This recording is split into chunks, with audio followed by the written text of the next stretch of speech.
أعوذ بالله من الشيطان الرجيم. بسم الله الرحمن الرحيم.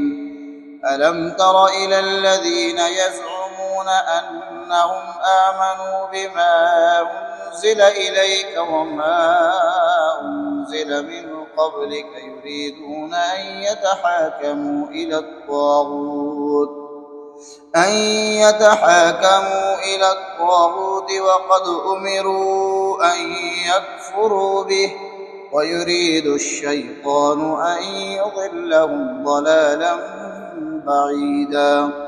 وإذا قيل لهم تعالوا إلى ما أنزل الله وإلى الرسول رأيت المنافقين يصدون عنك صدودا. فكيف إذا أصابتهم مصيبة بما قدمت أيديهم ثم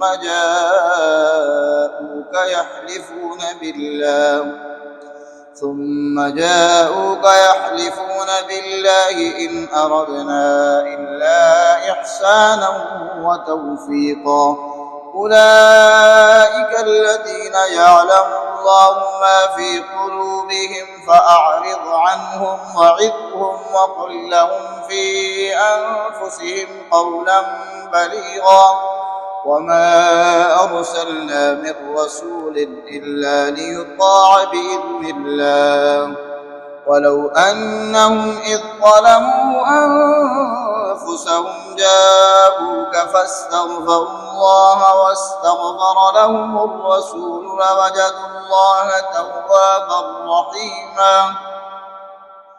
فلا وربك لا يؤمنون حتى يحكموك فيما شجر بينهم ثم لا يجدوا في أنفسهم حرجا مما قضيت ويسلموا تسليما.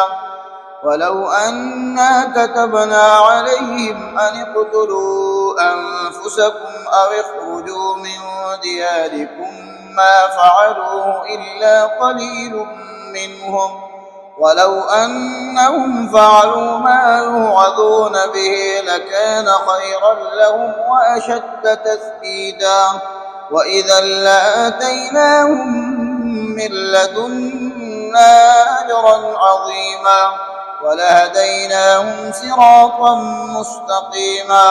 ومن يطع الله والرسول فأولئك مع الذين أنعم الله عليهم من النبيين والصديقين والشهداء والصالحين وحسن أولئك رفيقا.